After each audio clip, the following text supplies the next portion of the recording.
February 1943, Tunisia. Tiger tanks advance with the confidence of a weapon that has never been properly answered. The Tiger's 100mm of frontal armour has already shrugged off everything the British have thrown at it. The 2-pounder bounces off. The 6-pounder struggles. Even the American 75mm guns are useless beyond point-blank range. German tank crews behave like they are untouchable. Then Hunt's Gap happens. Over several days of brutal fighting, Tigers are stopped by mines, battered by concentrated artillery, and immobilised under fire. Some are abandoned. Others are knocked out at ranges where British guns should be harmless. The losses are severe enough that battalion histories would later call it the Tiger Graveyard. And in the middle of that chaos, British gunners introduce a weapon that looks almost comically oversized. Its barrel so long it seems impractical, mounted on an improvised carriage never designed to handle its ferocious recoil. The Germans have just met the 17-pounder, and the armour equation will never be quite the same. What makes this story remarkable is not just what the 17-pounder did, but when the British started building it. Development began at a London meeting in November 1940, more than 2 full years before the Tiger tank even existed. While German engineers were still drawing blueprints for their heavy tank, British ordnance designers were already creating the weapon that would kill it. This was not luck. This was foresight on a level that would prove decisive. The problem they anticipated was straightforward. Tank armour was getting thicker. Everyone knew it. The 2-pounder anti-tank gun that had served adequately in France could penetrate perhaps 40mm of armour at 500 yards. The 6-pounder then in development would manage around 75mm. But intelligence reports suggested the next generation of German tanks might carry 100mm or more. The British needed something dramatically more powerful. The situation in the field confirmed this urgency. British tank crews in North Africa were already discovering that their weapons bounced harmlessly off German armour at ranges where Axis guns killed with ease. The Matilda tank, once queen of the desert, was becoming vulnerable. The Crusaders 2-pounder was inadequate. Even the new Grants and Shermans arriving from America carried 75mm guns optimised for infantry support, not tank killing. Against the current generation of German armour, these weapons struggled. Against what was coming, they would be helpless. On May 15th, 1941, the Ordnance Committee formally authorised development of a gun capable of penetrating 120 to 150mm of armour at 730 metres. The specification called for a 3-inch calibre, firing a 17-pound projectile at velocities no existing anti-tank gun could match. A crucial decision made that April mandated the gun be designed as one piece common to both tank and anti-tank mountings. This seemingly bureaucratic requirement would later enable the rapid creation of the Sherman Firefly. The designers at Royal Ordnance Factory Woolwich faced an enormous challenge. To achieve the required penetration, the projectile needed to leave the barrel at over 900 meters per second, roughly 3 times the speed of sound. This demanded a barrel 55 calibers long, stretching over 4 meters, and a breech mechanism capable of handling chamber pressures that would destroy lesser weapons. The recoil forces alone would be tremendous. Prototypes underwent trials in early 1942. The results exceeded expectations. The gun achieved a muzzle velocity of 908 meters per second, delivering penetration figures that made every existing anti-tank gun obsolete overnight. On May 1st, 1942, the weapon was formally approved for service. Then came the problem that nearly derailed everything. The carriage. The massive split trail structure needed to absorb recoil from such a powerful gun proved extraordinarily difficult to manufacture. Production fell behind schedule.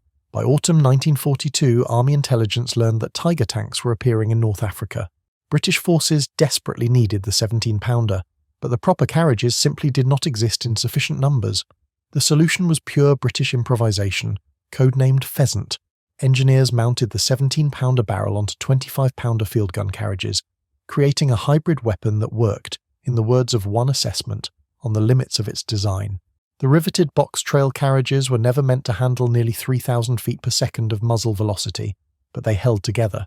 The first 100 guns were rushed to North Africa before proper carriages were available. British commanders were sending a weapon to war on equipment that might shake itself apart with every shot. The gamble paid off at Medellin on March 6, 1943. Approximately 470 anti-tank guns, including the new 17-pounders, waited in prepared positions as Rommel launched his final offensive. The attack collapsed against the British gun line. British testing of captured Tigers confirmed what the combat had suggested. The 17-pounder could penetrate Tiger armour at ranges where other Allied guns were useless. When proper split-trail carriages finally arrived for the invasion of Sicily in July 1943, the Pheasant era ended, but those improvised guns had proven the concept under fire. The technical specifications explain why the 17-pounder dominated armoured combat. The gun fired a 7.7 kilogram projectile through a barrel 165 inches long, achieving that crucial 908 meters per second muzzle velocity. At 500 meters, standard armour-piercing capped ballistic cap rounds penetrated 163 millimeters of rolled homogeneous armour. At 1,000 meters, penetration remained 150 millimeters. For context, the Tiger carried 100 millimeters of frontal armour. The Panther's turret was 110 millimeters. Both were within comfortable engagement range for the 17-pounder, with penetration to spare.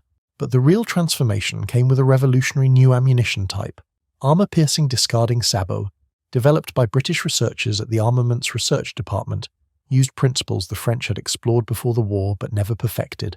The concept was elegant in its simplicity. A small tungsten carbide penetrator, just 38 millimeters in diameter, sat within a lightweight sabot that fell away after leaving the barrel. Because tungsten carbide is significantly denser than steel, a smaller penetrator could carry the same mass in a more concentrated form. The reduced projectile weight, only 3.5 kilograms compared to the standard round's 7.7 kilograms, allowed muzzle velocity to reach an astonishing 1,204 meters per second. The penetration figures were extraordinary. At 500 meters, APDS punched through 256 millimeters of armor. At 1,000 meters, 233 millimeters. These figures come from controlled firing tables, and real combat depends on angle, plate quality, and hit probability, but they explain why crews suddenly believed again. However, APDS came with significant problems. Dispersion was noticeably worse than standard rounds, making long-range hits unreliable. The ammunition remained scarce throughout the war and was issued in limited quantities. A PCBC remained the standard round for most engagements. If you are finding this deep dive into British engineering interesting, consider subscribing. It takes a moment and helps the channel continue producing content like this. Now, back to what happened when the 17-pounder met German armour in Normandy. The weapon's most famous platform was the Sherman Firefly, created through engineering ingenuity when the official approach failed. The A-30 Challenger tank, designed specifically to carry the 17-pounder, proved too tall, too thinly armoured, and mechanically unreliable. Vickers engineer W.G.K. Kilbourne proposed an alternative. He would fit the massive gun into the standard Sherman turret. Everyone said it was impossible. The Sherman's turret ring was too small, the recoil mechanism too long, the breech too large. Kilbourne solved each problem systematically. He shortened the recoil cylinders, rotated the breech 90 degrees, added an armoured box to the turret rear for the radio equipment displaced by the gun's travel. The hull machine gunner position was eliminated to create ammunition storage, reducing the crew to 4. The result was cramped, difficult to operate, and offered only 77 rounds compared to 90 in standard Shermans. None of that mattered. The Firefly could kill Tigers and Panthers at ranges where they could not effectively respond. By D-Day, 342 Fireflies were available, typically issued 1 per 4 tank troop. The distinctive long-barreled Shermans became priority targets for German gunners, who quickly learned to identify them. According to veteran accounts, tank commanders and anti-tank gun crews were instructed to eliminate Fireflies first. The threat was serious enough that British units developed elaborate countermeasures. British crews responded with camouflage, some counter-shaded barrels with white paint on the underside to create the illusion of shorter length. Others installed fake muzzle brakes midway down the barrel where 75mm guns normally ended. Some turned turrets backward with dummy barrels mounted on the bustle, while concealing the real gun under branches. These measures suggest crews believed the targeting threat was genuine, regardless of whether German orders specifically mandated it. The combat record justified the German caution.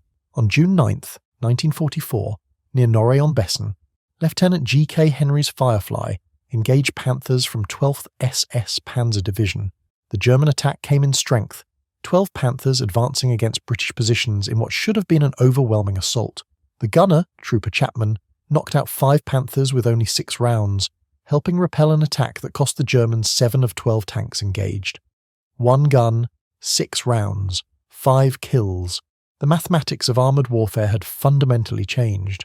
5 days later at Longures, Sergeant Harris of 4th 7th Dragoon Guards demonstrated the tactical flexibility the Firefly provided. Engaging Panthers near Tilly-sur-Seulles, Harris destroyed 5 enemy tanks by changing position between shots to avoid return fire. He understood what every Firefly commander learned quickly. The long barrel was both blessing and curse. It could kill anything on the battlefield, but its distinctive silhouette drew concentrated fire. Shoot and move. Shoot and move. The Imperial War Museum holds documentation of this action. The most famous engagement came on August 8, 1944, near Saint-Aignan-de-Craménil during Operation Totalize. Trooper Joe Ekins, gunner on Sergeant Douglas Gordon's Firefly named Veliky Luki from 1st Northamptonshire Yeomanry, spotted Tigers advancing near Route Nationale 158. In approximately 12 minutes, Ekins destroyed 3 Tiger tanks and later a Panzer IV. The regimental war diary recorded the specific turret numbers of the destroyed Tigers 312, 007 and 314. Tank 007 is widely accepted as the vehicle of Michael Wittmann, the legendary German tank ace credited with 138 tank kills. The man who had terrorized British armour at Villa Bocage 2 months earlier died to a weapon he never saw coming.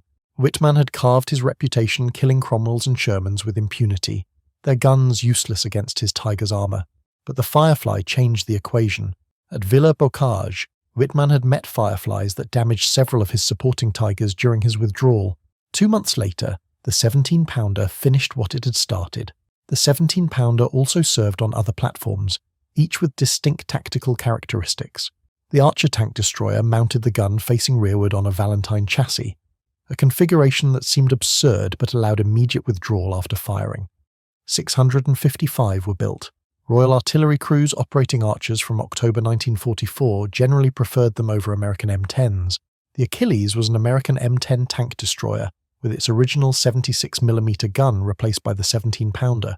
Approximately 1,100 were converted, making it the second most numerous 17-pounder armoured vehicle after the Firefly. Comparative analysis reveals why the British gun dominated. Against the American 76mm M1 gun used in Sherman 76s, the 17-pounder penetrated 118mm at 1,000 yards, compared to 89mm for the American weapon. The British offered the 17-pounder to the United States, but American ordnance preferred retaining their own design. Against the German 88mm KW-K36, the Tiger's own gun, the 17-pounder actually penetrated more armour, 118mm versus 101mm at the same range. British tank crews facing Tigers carried a weapon more powerful than what the Tiger itself mounted. Soviet evaluation at Gorohovets concluded the 17-pounder met modern requirements for anti-tank artillery, with penetration approximately equal to their own 100mm Beast 3. This was high praise from an ally with extensive anti-tank combat experience. The weapon was not perfect. Apedius ammunition suffered from significant accuracy problems. Dispersion was noticeably worse than standard rounds, and hit probability at longer ranges dropped considerably. The primary cause was an undersized muzzle brake aperture that prevented clean sabot separation. Field engineering teams visited units to bore muzzle brakes wider, but accuracy remained problematic throughout the war. Most crews relied on APCBC for the majority of their engagements. Some myths deserve careful examination. The claim that Germans always targeted Fireflies first appears in many accounts and veteran testimonies. German tactical manuals did begin advising caution against the long-barreled Shermans. Whether this translated into systematic targeting remains debated by historians, but the British camouflage efforts suggest crews took the threat seriously enough to disguise their vehicles. Yet the psychological impact was real and measurable in German behaviour. A German veteran interviewed for a tank documentary described surviving what he called the curse of the Firefly in Normandy and Belgium. The screams of men burning to death inside tanks, he recalled, was something you could never forget. British firing trials on a captured Tiger from Wittmann's own unit demonstrated why. 17-pounder rounds caused severe internal damage even when they did not fully penetrate, with spalling and fragmentation judged lethal to crews. The sheer kinetic energy of a shell travelling at 900 meters per second turned the interior of a tank into a death trap of ricocheting metal. The hunter had become the hunted. Production eventually reached approximately 15,000 guns across all marks. By May 1945, over 4,000 vehicles mounted 17-pounders. The towed gun weighed approximately 3 long tons, required a crew of 5 to 6, and could fire 10 aimed rounds per minute in skilled hands. The weapon served in the British Army of the Rhine after the war, saw action in Korea against tanks and bunkers, and equipped forces in Argentina, Egypt, and several NATO nations into the 1980s. The greatest legacy was establishing design philosophy for post-war British armour. The Centurion, often called the best tank of its era, was specifically designed around the 17-pounder. 6 Mark Is reached Belgium in May 1945, too late for combat, but carrying the weapon that had proven British engineering could match any armour in the world. These first Centurions represented the culmination of lessons learned from Tunisia to the Rhine, every improvement informed by combat experience with the 17-pounder. The success of high-velocity guns led eventually to the L7 105mm, which became the NATO standard tank gun and armed tanks from America to Israel to Germany itself, returned to Tunisia in February 1943. Those Tiger crews advancing confidently through the desert had every reason to believe themselves untouchable. Nothing the Allies had deployed could threaten them at range. Nothing could penetrate their armour from the front. They were wrong. British engineers, working from a meeting room in London more than 2 years earlier, had already built the weapon that would change everything. The gun looked oversized because it was oversized, deliberately designed to generate velocities no one else thought possible. The improvised carriage looked wrong because it was wrong, a desperate adaptation that held together through sheer necessity. What made the 17-pounder exceptional was not myth, but documented reality. In Normandy, it was the most common Western Allied tank gun that could credibly take on Panthers and Tigers from the front at practical combat ranges. When Soviet evaluators tested the gun at Gorohovets, they found it matched their own 100mm Beast-3, a weapon they considered excellent. When 144 surveyed British tank veterans were asked to rate their equipment, they called the 17-pounder absolutely first-rate in our priority for equipment. These were men who had faced Tigers in the Bocage and Panthers in the Reichswald. They knew what worked and what did not. The numbers tell the final story. Over 2,000 Fireflies built, 655 Archers, more than 1,000 Achilles, thousands of towed guns from Tunisia to the Elbe, a PDS rounds that could punch through 230mm of armour at 1,000 metres. And everywhere the 17-pounder went, German heavy armour died. German engineering had produced the most feared tank of the war. British engineering produced the gun that killed it.